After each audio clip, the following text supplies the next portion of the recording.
चलिए दोस्तों, और बताइए आप लोगों का क्या हाल है? सब लोग का बढ़िया है? चलिए, तो आज हम आप लोग को एक नए टॉपिक पर लेकर चलेंगे जिसका नाम है कार्बन कलर कोड। ये दोस्तों एग्जाम के दृष्टिकोण से, ऑब्जेक्टिव के दृष्टिकोण से बहुत ही महत्वपूर्ण होता है। इसका नाम ही है कार्बन कलर कोड। तो आज के वीडियो में हम आपको ये सबसे इंपॉर्टेंट टॉपिक समझाएंगे जिसका नाम हुआ कार्बन कलर कोड। वैसे क्लास आवर में हम आप लोग को इसका न्यूमेरिकल जरूर बता दिए थे, लेकिन आज इसके बारे में जानिए कि इसका फिगर कैसा होता है, ये है क्यों, और इसका इस्तेमाल किया क्या हो जाता है दोस्तों। तो आज सबसे इंपॉर्टेंट टॉपिक है, जानिए और समझिए भी। ये फिजिक्स का दोस्तों एक बड़ा बेहतरीन टॉपिक है। कहा जाता है इसका नाम ही है कार्बन कलर कोड। इसको एक और भाषा में बोलते हैं दोस्तों, इसका एक और नाम है कार्बन रेसिस्टेंस कलर कोड, है ना। मतलब कार्बन प्रतिरोध वर्ण कोड इसको बोलते हैं दोस्तों। इसे हम लोग इंग्लिश में लिखे हैं कार्बन कलर कोड, तो इसको आप हिंदी में बोल सकते हैं कार्बन वर्ण कोड। नहीं, कलर को फिजिक्स की भाषा में वर्ण बोलते हैं, तो कार्बन वर्ण कोड या कार्बन प्रतिरोध वर्ण कोड एक ही नाम है दोस्तों। पहले जानिए इसके बारे में ये है क्या, उसके बाद हम आपको इसका फिगर बताएंगे। जैसे पिछले क्लास में हम आप लोग को बताए थे विद्युत ऊर्जा के बारे में कि विद्युत ऊर्जा किसे कहते हैं, तो हम लोग ये समझ गए थे कि इलेक्ट्रॉनों के द्वारा दी गई ऊर्जा को, जो कि चालक तार को गर्म कर देता है, उसे हम लोग कहते हैं विद्युत ऊर्जा। विद्युत ऊर्जा का सूत्र होता है H बराबर I²RT बाय 4.2। उसके बाद हम लोग क्या पढ़े दोस्तों, उसके बाद हम लोग पढ़े विद्युत शक्ति। यदि आपसे कोई पूछे कि विद्युत शक्ति किसे कहते हैं, एक लाइन का परिभाषा बोल सकते हैं कि कार्य करने की दर अथवा ऊर्जा क्षय होने की दर को हम लोग क्या कहते हैं, विद्युत शक्ति कहते हैं। यदि आपसे कोई पूछे दोस्त कि विद्युत शक्ति किसे कहते हैं, ठीक ना, इलेक्ट्रिक पावर क्या है, तो आप सीधा बोल सकते हैं कार्य करने की दर अथवा ऊर्जा क्षय होने की दर को हम लोग क्या कहते हैं, विद्युत शक्ति कहते हैं। विद्युत शक्ति का फॉर्मूला क्या होता है, P बराबर W/T। इसका मात्रक क्या होता है, इसका मात्रक होता है वाट। इसका कुल बड़ा मात्रक क्या गो है, 3 गो है दोस्तों। वैसे है तो बहुत सारा है, लेकिन यूज हम लोग 3 का ही करते हैं। पहला क्या है किलोवाट, दूसरा क्या है मेगावाट, और तीसरा क्या है HP, है ना। उसके बाद हम लोग पढ़े यूनिट के बारे में। यूनिट का आपको फॉर्मूला सिखा दिए। यदि आपसे कोई पूछे कि यूनिट की संख्या का सूत्र क्या होता है, तो आप कह सकते हैं कि किलोवाट या वाट गुना एम्पियर गुना घंटा बटे 1000, ठीक ना। तो आप इस तरह से यूनिट की संख्या का फॉर्मूला निकाल सकते हैं दोस्तों। अब आज एक नया टॉपिक पर हम लोग चलेंगे जिसका नाम है कार्बन कलर कोड, है ना। कार्बन कलर कोड जानते हैं दोस्तों कि आखिर कार्बन कलर कोड है क्या, आखिर कहते किसे हैं कार्बन कलर कोड। देखो प्राचीन समय में क्या होता है दोस्तों, जैसे आज आप कोई भी इलेक्ट्रॉनिक सामान का यूज करें, पहले समझिएगा, पहले इस टॉपिक को आप समझिए, समझ जाइएगा, फिर आपको हम फिगर इसका समझाएंगे। जैसे यदि आपसे कोई पूछे कि अच्छा बताओ आज जितना भी मशीन बन रहा है, समझना है मेरी बात को, आज जितना भी मशीन बनता है दोस्तों, चाहे वो बल्ब हो, पंखा हो, टीवी हो, फ्रिज हो, एसी हो, एनीबॉडी, कोई भी इलेक्ट्रॉनिक सामान यदि आज बन रहा है, तो समझ जाइए सब में एक चीज होता है, ठीक ना। वो क्या है दोस्तों, प्रतिरोध। सब में प्रतिरोध होता है, ठीक है। प्रतिरोध कैसे होता है, कैसे मालूम चलेगा प्रतिरोध होता है, आप खुद सोचिए। यदि मान लीजिए वोल्टेज आ रहा है ना, जिससे आप मान लीजिए बल्ब आप जलाए, बल्ब आप जैसे ही जलाए, बल्ब के जलाते ही दोस्तों, बल्ब जैसे ही जला, समझिएगा मेरी बात को, बल्ब जैसे ही जला तो जैसे वोल्टेज आया आपका बल्ब ठीक ठाक जल रहा। लेकिन देखो हुआ क्या, जैसे ही थोड़ा सा तेज वोल्टेज हुआ और थोड़ा सा तेज वोल्टेज हुआ, जैसे ही बहुत तेज वोल्टेज आ गया आपका बल्ब फ्यूज हो गया। बहुत तेज वोल्टेज आया, आपका जो एसी है, फ्रिज है, ये सब जल गया, टीवी आपका जल। क्यों, आखिर कम वोल्टेज में क्यों नहीं जला, अधिक वोल्टेज आते ही क्यों जल गया, क्योंकि उसमें क्या लगा था, प्रतिरोध लगा था। मतलब कि जितना मापक का प्रतिरोध उसमें दिया गया है, यदि वहां तक वोल्टेज आया तो वह सह लेता है। जैसे मान लीजिए कि आप बच्चे थे, समझिएगा मेरी बात को, यदि आप छोटे बच्चे थे और छोटे बच्चे में क्या हुआ कि आपको कोई डंडे से, मान लीजिए बहुत छोटे थे आप, मान लीजिए कि LKG नर्सरी UKG में आप पहला दूसरा में आप पढ़ते थे, और टीचर आया है वो पतला सा डंडा लिए और हल्का सा एक घंटा ही मारा, आप रोना शुरू कर दिए। क्यों? हल्का सा मारा आप रोना शुरू कर दिए, क्योंकि उस समय हल्का मार भी आपके लिए बहुत ज्यादा था। लेकिन आज वही देखिए दोस्तों, आज भी आप खुद सोचिए, जितना जोर से आपको बच्चे में मारा था उतना जोर से भी अभी आप मारे, पक्का नहीं रोइएगा। चोट तो खैर लगने वाला है, लेकिन आप रोइएगा नहीं। तो उस समय जो आपको चोट लगा, उस समय मतलब आप फ्यूज हो रहे थे, मतलब आप में कैपेसिटी नहीं थी सहने की, ठीक ना। आज क्या हुआ कि आज आपके अंदर कैपेसिटी है, प्रतिरोध है, कि इतना मार पड़ेगा हम सह लेंगे, ठीक ना। तो बस वही बात यहां भी दोस्तों, कि आप मान लीजिए कि थोड़ा हाई वोल्टेज जैसे हुआ, बल्ब जल गया, टीवी जल गया, फ्रिज आपका खराब हो गया, एनीबॉडी बहुत सारा प्रॉब्लम आ गया, ठीक ना। इसका मतलब कि हर उपकरण में, जिस उपकरण का, जिस डिवाइस का हम लोग इस्तेमाल करते हैं, जिस मशीन का हम लोग यूज करते हैं दोस्तों, उस मशीन में प्रतिरोध का इस्तेमाल किया जाता है। वह प्रतिरोध क्या करता है? धारा को रोकता है। जानबे करते हो प्रतिरोध मतलब बाधा, तो किसका बाधा है? धारा का बाधा। धारा खूब तेज आ रहा है ना, धारा बहुत तेजी से आ रहा है, वह प्रतिरोध रोकेगा वह प्रतिरोध धारा को, है ना, मतलब कंट्रोल कर देता है। लेकिन कभी कभी क्या होता है दोस्तों, कभी कभी क्या होता है कि अचानक हाई वोल्टेज आता है, हाई वोल्टेज आएगा, बेचारा रोकने में असफल रह गया, ठेलते ठेलते प्रतिरोध को भी खत्म कर दिया, ठीक ना। कई बार आप देखते हो ना, आपके घर में आपको देखिए कि इतना ना हाई वोल्टेज आया दोस्तों कि फ्यूज तो गेले किया और साथ में टीवी, पंखा, बल्ब सब ले गया। क्यों? वह फ्यूज में जो तार आप बांधे थे, वह तार भी आपके उपकरणों को बचा नहीं पाया दोस्तों। इसका मतलब क्या हुआ? इसका मतलब हुआ कि आप लो क्वालिटी का, लो स्टैंडर्ड का या लो मापांक का आप प्रतिरोध का इस्तेमाल कर रहे थे, जिसका गलनांक बहुत ही कम था दोस्तों। तो चूंकि पुराने जमाने में क्या होता था, आप एक बात समझिएगा, पुराने जमाने में क्या होता कि हम लोग के पास प्रतिरोध नहीं था। हम लोग के पास का मतलब, हम लोग के पास मतलब हमारे साइंस के पास, बहुत प्राचीन काल में हमारे साइंस के पास बड़े पैमाने पर प्रतिरोध होता नहीं था दोस्तों, ठीक ना। जिसका गलनांक क्षमता उच्च हो या उच्च मापांक वाले प्रतिरोध हो, तो होता क्या था कि हम लोग निम्न मापांक वाले प्रतिरोध का इस्तेमाल करते थे। जैसे उसमें इस्तेमाल किसका होता था? धातु का। मतलब प्राचीन समय में जिस प्रतिरोध का हम लोग इस्तेमाल करते थे मशीनों में, वह धातुओं का प्रतिरोध होता था। अब सोचो, मशीन भी धातु का है, आप समझ सकते हैं, मशीन भी धातु का है और आपका प्रतिरोध भी किसका है दोस्तों? धातु का है, दोनों धातु का है। जान भी करते हो कि धातु विद्युत का सुचालक होता है, तो धातु विद्युत का सुचालक होगा तो उसमें प्रतिरोध की मात्रा कम होगी। मतलब प्राचीन समय में हम लोग अल्प मात्रा वाले प्रतिरोध का इस्तेमाल करते थे। क्यों? क्योंकि वह प्रतिरोध धातु का होता था। ठीक, बात समझ में आ गई। लेकिन जब समय बदला, मॉडर्नाइजेशन हुआ, नया युग आ गया, आधुनिकीकरण होने लगा, तब क्या हुआ दोस्तों? उस धातु का प्रतिरोध का इस्तेमाल कम होने लगा। और तब किसका इस्तेमाल हुआ? तब हुआ एक मिश्र धातु का। मिश्र धातु बोल सकते हैं या आप ऐसा बोल सकते हैं कि तब आने लगा कार्बन कलर कोड। इससे क्या होने लगा कि आज जितने भी बड़े बड़े मशीन हैं उसमें इसका इस्तेमाल होना आरंभ हो गया, ठीक ना। अब जो नया नया मशीन बन रहा है दोस्तों, उसमें धातु के प्रतिरोध का इस्तेमाल नहीं करके अब कार्बन कलर कोड का इस्तेमाल किया था दोस्तों। तो ये बात आपको अब समझ में आ गई। हम आपको इसलिए डिटेल से बता दिए।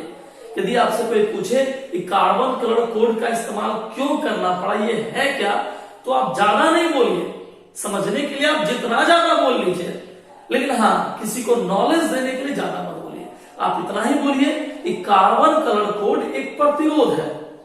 प्राचीन समय में हम लोग जब प्रतिरोध का इस्तेमाल करते थे तो वह प्रतिरोध धातुओं का होता था। धातु का जो प्रतिरोध होता था वह बिल्कुल निम्न क्वालिटी का होता था, निम्न प्रतिरोधक क्षमता होती थी। लेकिन जब से ये आ गया साइंस के युग में, तब से बड़े बड़े मशीन का भी आविष्कार होने लगा। क्यों? क्योंकि इसकी प्रतिरोधक क्षमता बहुत उच्च होती थी, ठीक ना। आप खुद सोचिए कि बहुत बड़ा मशीन कहीं लगा है, सोचिएगा बहुत बड़ा मशीन कहीं लगा है। जैसे एग्जांपल देते हैं, मान लीजिए घर में मोटर आप लगाए हुए हैं और बड़ा मशीन चलते हैं, आटा चक्की या तेल निकालने वाला मशीन और बड़ा मशीन, उद्योग धंधे वाला मशीन आप देख सकते हो। अब इतना बड़ा बड़ा मशीन है दोस्तों, लेकिन उसमें जो प्रतिरोध का इस्तेमाल किया गया है वो धातु का प्रतिरोध है, जिसकी प्रतिरोधक क्षमता बहुत क्या है, कम है। अब आप खुद सोचो ना, साइंस पढ़ते हो ना, खुद सोचो यदि हल्का सा भी वोल्टेज आएगा ना तो धातु का प्रतिरोध है, उसमें वैसे भी प्रतिरोधक क्षमता कम है। हल्का सा भी तेज वोल्टेज आया, तुरंत क्या करेगा दोस्त, तुरंत क्या करेगा कि जब हाई वोल्टेज करंट गया तो वह जो प्रतिरोध है वो उस करंट को रोक नहीं पाएगा, बशर्ते क्या होगा कि आपका मशीन जल जाएगा। इसके लिए हम लोग को क्या चाहिए, इसके लिए हम लोग को चाहिए ऐसा प्रतिरोध कि जितना हाई वोल्टेज आए, जितना हाई वोल्टेज आए उसको रोक सके, ठीक ना। इससे कभी आप घर में कुत्ता पाल रहे हैं कि नहीं, कुत्ता पाल रहे हैं, समझिएगा इसे मान लीजिए कि आप घर में आप खूब मतलब आप गरीब थे, देहाती कुत्ता पाल लिए, अमीर हुए, फिर पवेलियन सफेद वाला ले आए, आपको लगा भाई घर का सेफ्टी भी चाहिए, देहाती वाला थोड़ा सा समझते हो ना, वो उसी लायक होता है। आप क्या किए कि और महंगा कुत्ता जर्मन शेफर्ड ले आए, फिर और मतलब आपको लगा कि और अमीर हो गए, है ना, फिर और खतरनाक पिटबुल जैसा कुत्ता ले आए, और डेंजर ले आए, है ना, या बॉडीगार्ड आप रख लिए।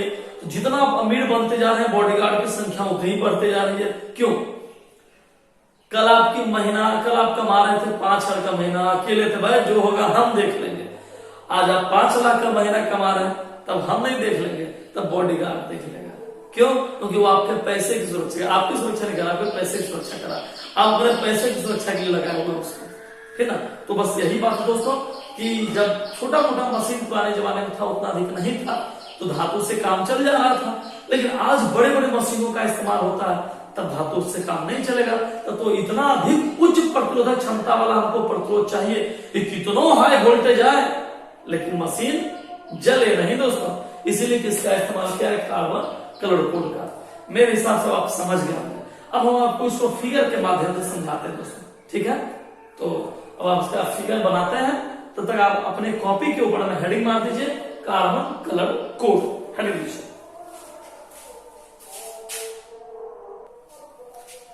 चलिए दोस्तों, अब आप लोग ये काम कीजिए, कार्बन कलर कोड देकर ऐसे दिए। अब आप लोग ये फिगर उतार लीजिए, जैसे बना हुआ है। एक फिगर को ध्यान दीजिएगा, ये तीनों जो है वो सेम डिस्टेंस पर होना चाहिए, लेकिन ये जो चौथा है इसका डिस्टेंस इस तीनों की इच्छा थोड़ा ज्यादा होना चाहिए। देखिए तीनों सटा सटा है, लेकिन इसका डिस्टेंस इस तीनों की इच्छा ज्यादा है। तो आप भी वही काम कीजिए, ये सब अलग अलग चीज को डिनोट करता है। तो आप एक काम करें कि इस तीनों को एक साथ मतलब थोड़ा थोड़ा डिस्टेंस पर और चौथे को अलग डिस्टेंस पर। ये सब रंग का नाम है दोस्तों। इसको यहां पर लिखिएगा संयोजक बैंड। ये एक बेलनाकार सतह, तो बेलनाकार सतह लीजिए। तो आप जल्दी से फिगर उतारिए दोस्तों।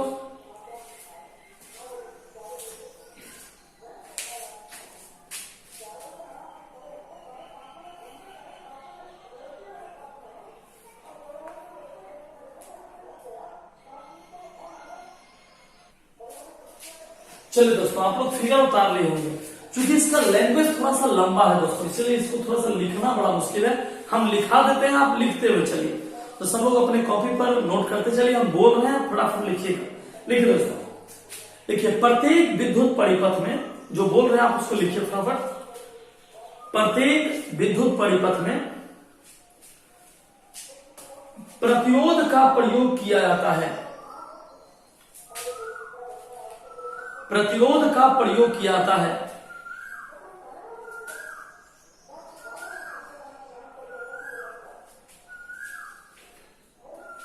प्राचीन समय में धात्विक चालक तारों से बने, प्राचीन समय में धात्विक चालक तार से बने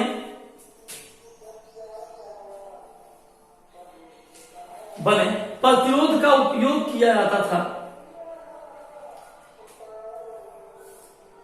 प्रतिरोध का उपयोग किया था, परंतु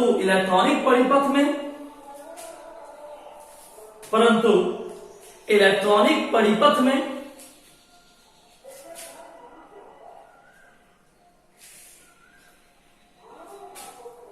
अति उच्च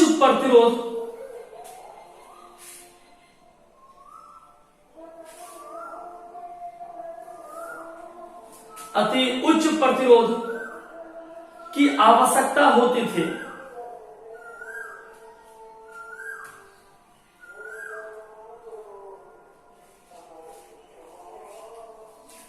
जो धात्विक तारों से प्राप्त नहीं हो सकता था, जो धात्विक तारों से प्राप्त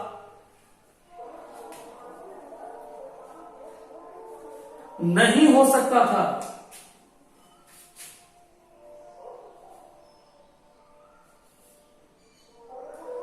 इसलिए ऐसे प्रतिरोधकों को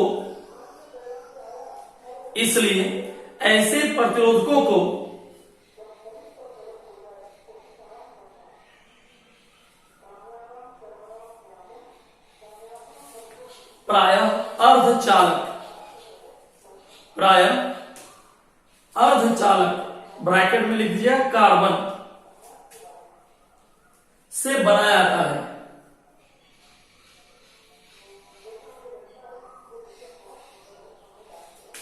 क्योंकि कार्बन की प्रतिरोधकता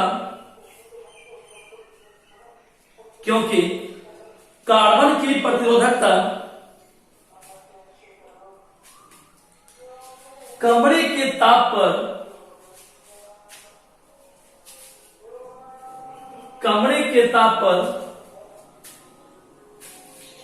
3.5 गुना 10 के पावर -5 3.5 गुना 10 के पावर -5 ओम मीटर होता है।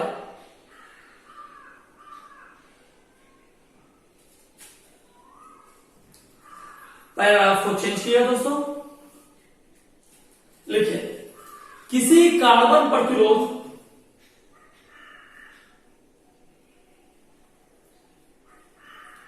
का मान बेलन के ऊपर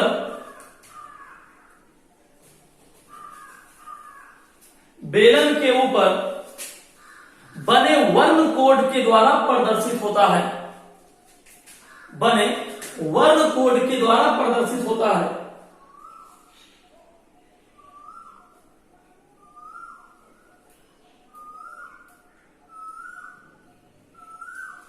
बेलन के एक सिरे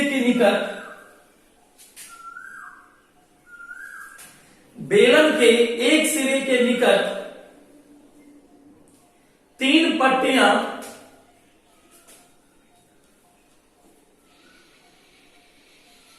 एक, दो, तीन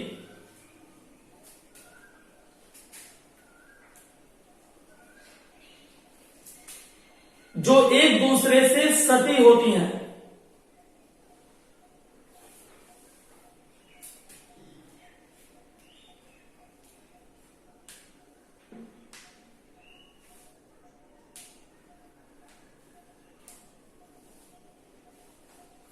तथा बेलन के दूसरे सिरे पर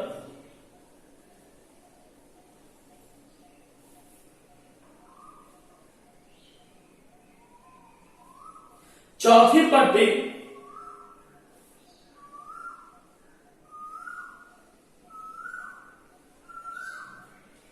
सोने या चांदी की होती है।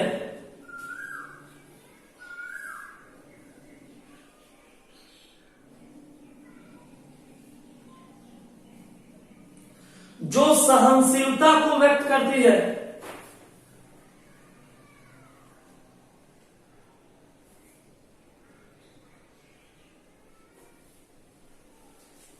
चलिए दोस्तों, यहां तक लिख लिया। आपको थोड़ा लंबा लिखना था इसलिए हम आप लोग को लिखा दिए।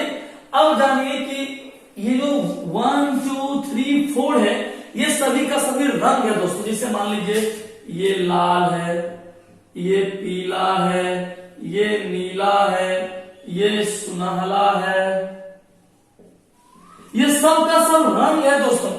लेकिन कुल कितना रंग का इस्तेमाल होता है कार्बन कलर कोड में? कुल कितने रंग का इस्तेमाल होता है उसके लिए वैज्ञानिकों ने एक नाम दिया दोस्तों, है ना। रंग की पहचान के लिए या रंग के नाम को याद रखने के लिए वैज्ञानिकों ने एक नाम दिया। तो जानिए क्या नाम दिया, हम आपको उसका नाम लिखा देते हैं दोस्तों। तो ध्यान से पहले समझिए इस टॉपिक को। चलिए दोस्तों देखिए, एक नाम दिया गया, अब इस नाम को आप समझिएगा। ये नाम कम है और थोड़ा लैंग्वेज ज्यादा है। BB Roy of Great Britain has very good wife, है ना।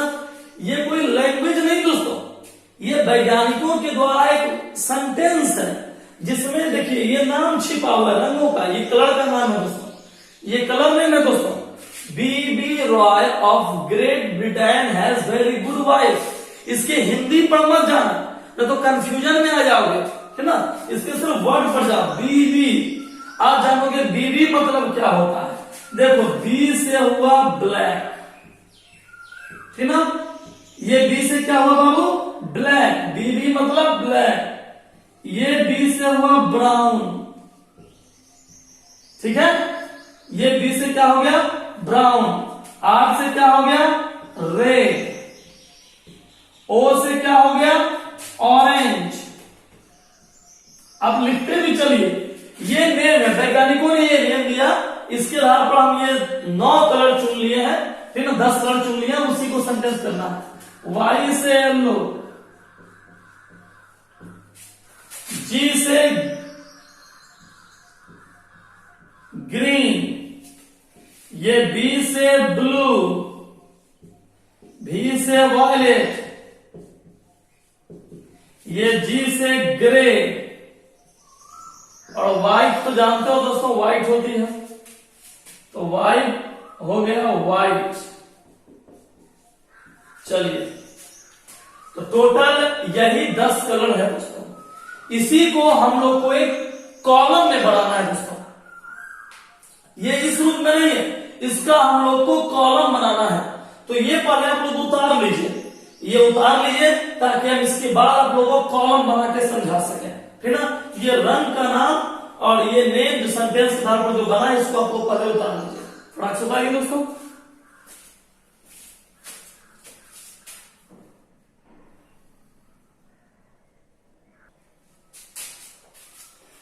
चलिए दोस्तों, अब आप लोग क्या कीजिए कि इस कॉलम को आप लोग उतार सकते हैं।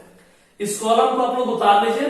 ये नाम है, 10 कलर का नाम है, ये उसका संकेत है, ये अंक है। क्योंकि शुरुआत देखिए है 10, लेकिन शुरुआत 10 से नहीं करते दोस्तों, शुरुआत करते हैं 0 से, 0 से लेकर के 9 तक। और उसके बाद ये गुणांक देते हैं, जैसे यहाँ 0 10 पावर 0, यहाँ 1 10 पावर 1, 2 10 पावर 2, 3 10 पावर 3। ये न्यूमेरिकल मान है, आपको सिखाएंगे न्यूमेरिकल में कैसे बनता है। ये उतार लीजिए। और उसके बाद यहाँ 3 को अपने मन से, जैसे सोना, चांदी और कलरलेस, तो रंगहीन लिख सकते हैं। सोना ±5%, चांदी ±10% और रंगहीन ±20%। ये आप उतार लीजिए दोस्तों।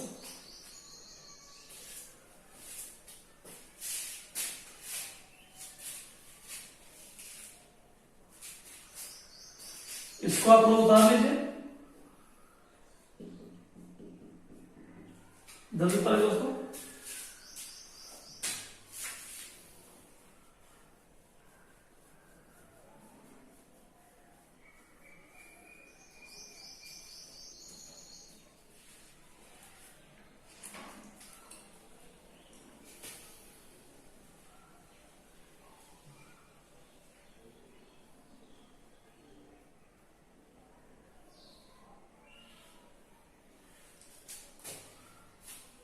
उतार लीजिए सभी लोग।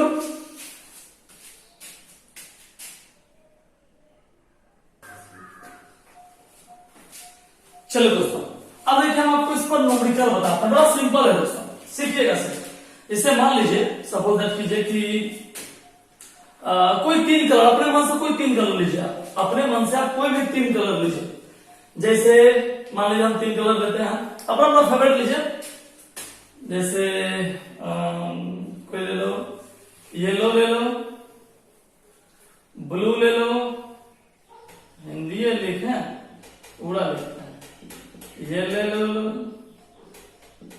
ब्लू ले लो, और क्या ले लिए, व्हाइट ले लो, एक और कलर लेना है, वो तीन में से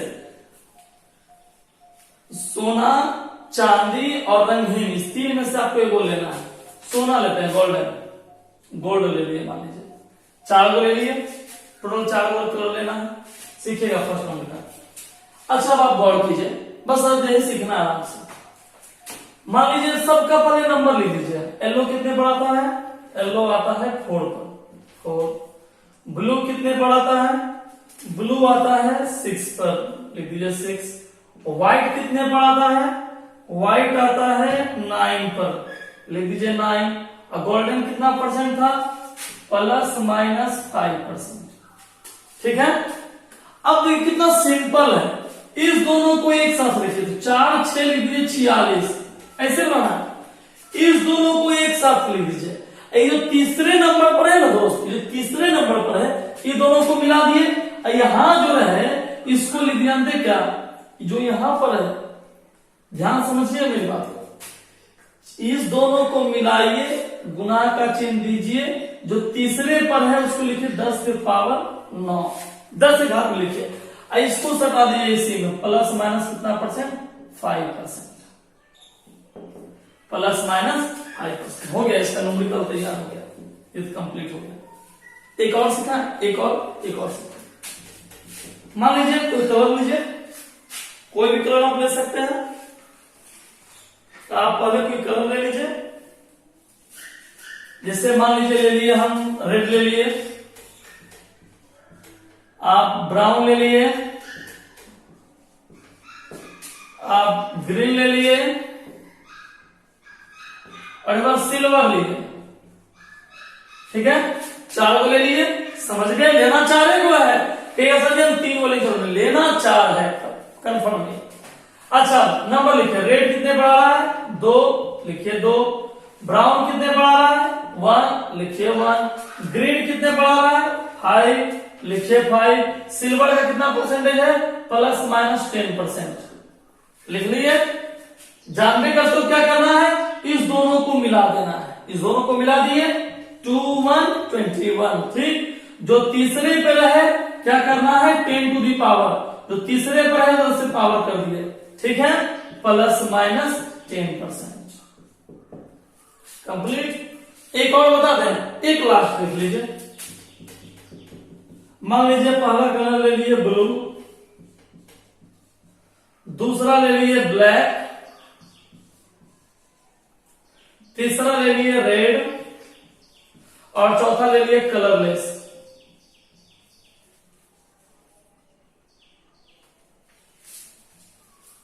कलरलेस, ठीक है। ब्लू कितने पर आ रहा है, 6 पे। ब्लैक कितने पर आ रहा है, 0। और रेड कितने पर आ रहा है, 2। कलरलेस कितना परसेंट है, ±20%। ठीक है, 6 0 कितना हो गया बाबू, 60। ये जो तीसरे पर है उसको क्या करना है, 10 टू द पावर 2 ±20%। क्लियर सब लोग को, यही था दोस्तों। हाँ, इसमें क्या था अपोजिट, तो आप लोग पहले इसको उतार लीजिए समझने के लिए, फिर हम आपको इसके आधार पर इसको बताएंगे। तो आप पहले इसको उतार लीजिए।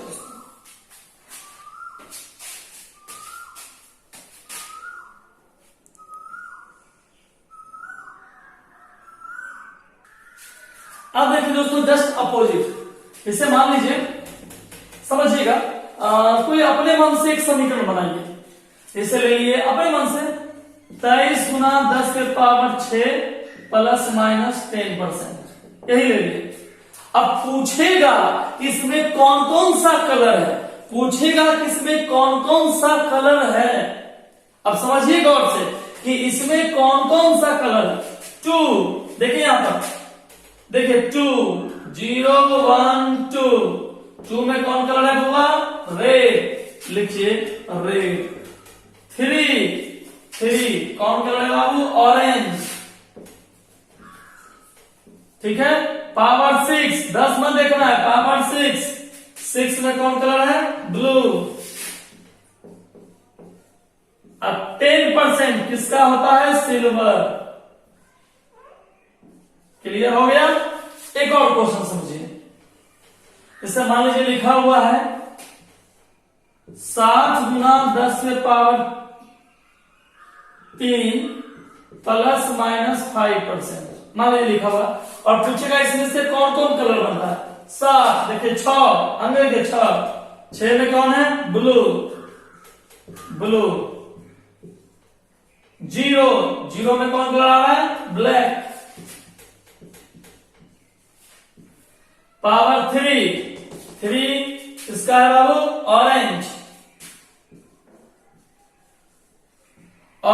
प्लस माइनस कितना परसेंट है बाबू, 5% किसका होता है, गोल्डन का, गोल्ड। क्लियर हो गया दोस्तों।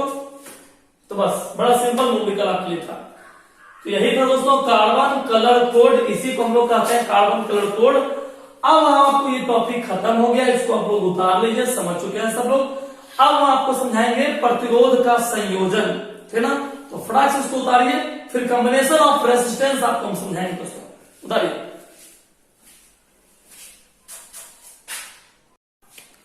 चलो दोस्तों, अब हम आप लोग को एक नए टॉपिक पर लेकर चलते हैं, इसका नाम है प्रतिरोधों का संयोजन, है ना। प्रतिरोधों का संयोजन जानते करते हो, प्रतिरोध का संयोजन 2 भागों में, क्या आप क्लास 10 में पढ़ चुके हैं, यहां भी पढ़िए। प्रतिरोधकों का संयोजन 2 विधियों में किया गया दोस्तों। नंबर 1 श्रेणी क्रम संयोजन और नंबर 2 समांतर क्रम संयोजन, ठीक है। तो आप लोग इसको पहले लिख लीजिए, है ना, हेडिंग दे लीजिए कॉपी में, प्रतिरोधों का संयोजन। नीचे 2 भाग में है, नंबर 1 श्रेणी क्रम संयोजन और नंबर 2 है समांतर क्रम संयोजन, ठीक है। चलिए आप लोग इसको उतार लिए हैं, उतार लीजिए। फिर हम आपको अब इसको उतार लिए सब लोग। चलिए अब नंबर 1 श्रेणी क्रम संयोजन, श्रेणी क्रम संयोजन देखिए आप लोग डैश दीजिए।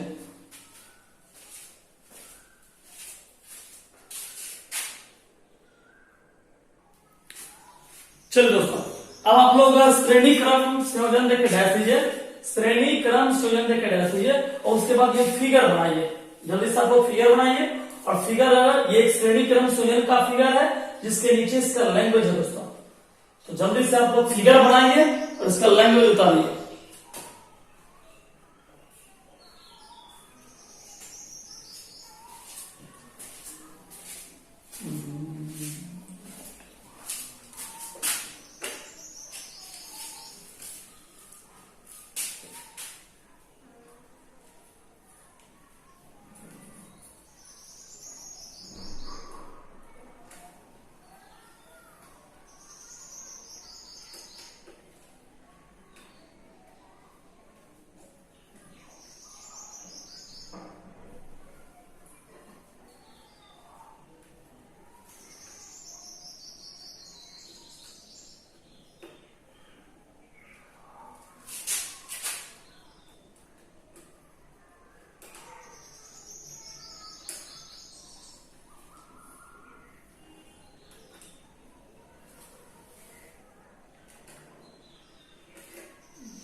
चलिए दोस्तों, आप लोग आप फिगर उतार लिए होंगे। अब फिगर उतारने के बाद देखिए, अब इसको आप लोग समझिएगा। सबसे पहले हम लोग क्या किए कि जैसे ही फिगर उतर गया तो प्लीज समझो कि इसको हम श्रेणी क्रम संयोजन क्यों कहेंगे। इसको हम लोग श्रेणी क्रम संयोजन क्यों कहते हैं दोस्तों, क्योंकि इसमें एक चीज नियत है दोस्तों, धारा। श्रेणी क्रम संयोजन हम लोग इसलिए इसको कहते हैं क्योंकि इसमें धारा का मान क्या होता है दोस्तों, नियत होता है। ये धारा का मान नियत है दोस्तों, इसलिए हम लोग इसको क्या कहते हैं, श्रेणी क्रम संयोजन। तो यदि आपसे कोई पूछे कि इसे हम लोग श्रेणी क्रम संयोजन क्यों कहते हैं, तो आप लोग कहिएगा, क्योंकि श्रेणी क्रम संयोजन में धारा का मान क्या होता है बुआ, नियत होता है। यही श्रेणी क्रम संयोजन का पहचान है कि श्रेणी क्रम संयोजन में धारा का मान क्या होता है, नियत होता है। अब आप लोग ऐसे समझिए, फिगर तो उतार लिए है ना, फिगर में क्या प्रतिरोध होगा, 3 गो, R1 R2 R3। इसका विभवांतर क्या है, V1, इसका विभवांतर क्या है, V2, इसका विभवांतर क्या है, V3। अब आप समझिएगा यहां गौर से, ओम का नियम लगाइए, ओम के नियम से समझना है, खाली बहुत छोटा है, ओम के नियम से। अच्छा, ओम का नियम क्या कहता है बुआ, ओम का नियम क्या कहता है, ओम का नियम कहता है V इक्वल टू IR। किसका नियम कहता है बुआ, ओम का नियम क्या कहता है, V इक्वल टू IR। किसका नियम है बाबू, ओम का नियम है V इक्वल टू I। अच्छा, V क्या है देखो दोस्त, V क्या है, 3 गो, V1 V2 V3। तो V इक्वल टू IR, इसलिए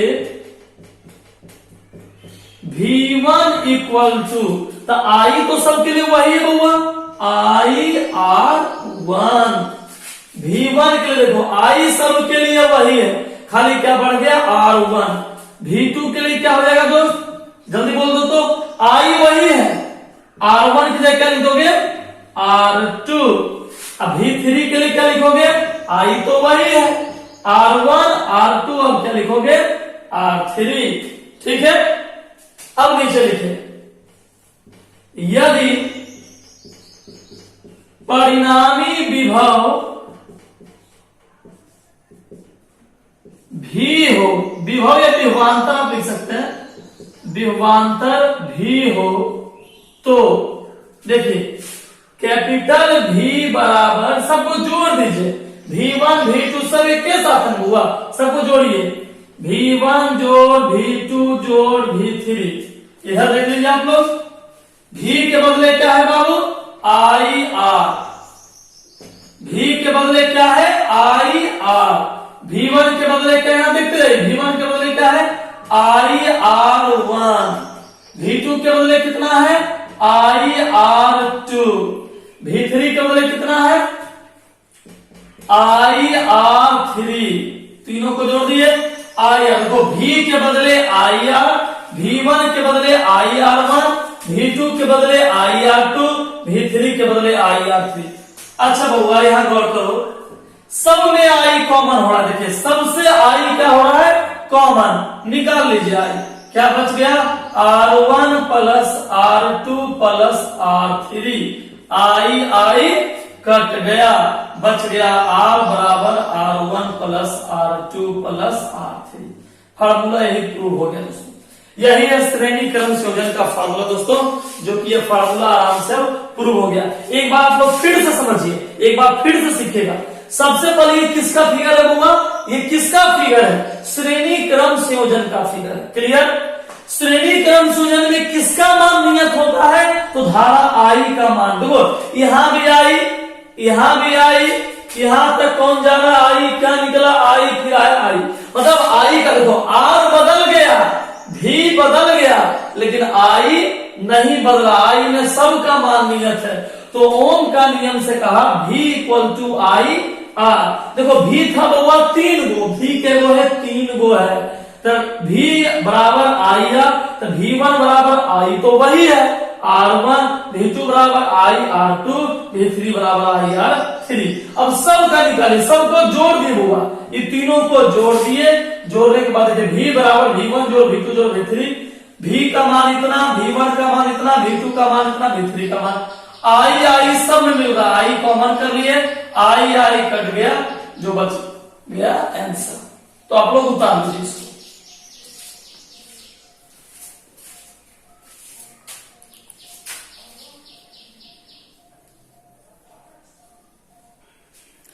चलिए दोस्तों, अब देखिए आप लोग का दूसरा टॉपिक है समांतर क्रम संयोजन।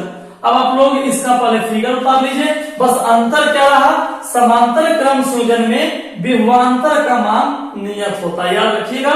श्रेणी क्रम संयोजन में धारा का मान नियत है, जबकि समांतर क्रम संयोजन में देखिए धारा 3 भाग में बट गया, प्रतिरोध भी 3 गो है, लेकिन विभवांतर मात्र 1 होता है दोस्तों, यही अंतर भी है।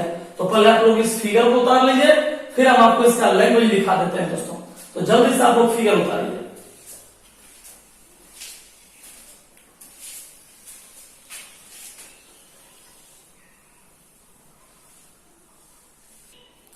चलिए दोस्तों, तो ये समांतर क्रम संयोजन का लैंग्वेज है।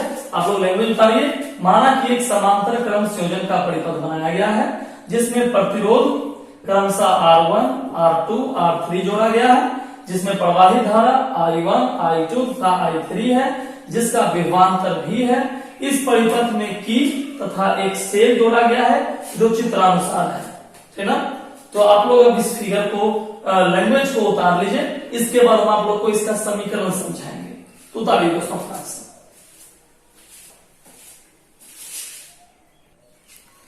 चलिए दोस्तों, अब आप लोग देखिए इसका समीकरण कैसे बनता है। फिर से यूज कीजिए। किसका नियम हुआ? ओम का नियम। खाली समझना है आपको। ओम के नियम से समझिए। ओम का नियम, ओम का नियम क्या कहता है बुआ? ओम का नियम क्या कहता है? V equal to I R कहता है ना बाबू। ओम का नियम कहता है V equal to I R. यहां सब जानते हैं किसका मान निकाल लीजिए। यहां सब किसका मान निकालिएगा? यहां सब मान निकाल लीजिए आई का। तो आई इक्वल टू क्या हो गया बुआ? V बटे आर। ठीक है, यहां से किसका मान निकालिए? आई का। आई बराबर क्या हो गया? V बटे आर। अच्छा बुआ ये बताइए आई क्या हुआ है फिगर में? 3 गो आई है। I1 बराबर क्या होता है बाबू? I1 बराबर V तो सबके लिए क्या है? V बटे R1। I2 बराबर V बटे R2। I3 बराबर V बटे R3। ठीक है दोस्त, देखो I बराबर क्या हुआ? V बटे R। तो I क्या गो है? 3 गो है। तो I1 बराबर V बटे, V तो सबके लिए क्या गो है? नियत है V। तो V बटे R1। I2 बराबर V बटे R2। I3 बराबर V बटे R3। अब क्या काम करेंगे बुआ? ध्यान में कर तो सबको जोड़ देंगे। अतः परिपथ में प्रवाहित परिणामी धारा I बराबर, सबको जोड़ दीजिए, I1 plus I2 plus I3। ठीक है बुआ। I का मान कितना है बाबू? रख दीजिए V बटे R। I के बदले V बटे R। I1 के बदले V बटे R1। I2 के बदले V बटे R2। I3 के बदले V बटे R3। ठीक है बाबू। अब क्या कीजिए? सब में V है, सबके V को कॉमन कर लीजिए। सबके V को कॉमन, V कॉमन हो गया। नीचे क्या बच गया? 1 बटे R1, 1 बटे R2, 1 बटे R3। ठीक है दोस्त, V से V क्या हो गया? कट गया, बच गया 1 बटे R बराबर 1 बटे R1 प्लस 1 बटे R2 प्लस 1 बटे R3। फॉर्मूला प्रूव हो गया दोस्तों। तो याद रखना है, श्रेणी क्रम संयोजन में धारा का मान नियत होता है और समांतर क्रम संयोजन में किसका मान नियत होता है हुआ? विभवांतर का मान नियत होता है। ये बात दिमाग में रखिए। प्रूव करने के लिए किसके नियम का उपयोग करते हैं हुआ? ओम के नियम का। ठीक है, आप लोग इसको उतारिए। बहुत आसान फॉर्मूला था, सब लोग के समझ में आ गया होगा। तो जल्दी से इसको फटाफट उतार लीजिए। ठीक है दोस्तों।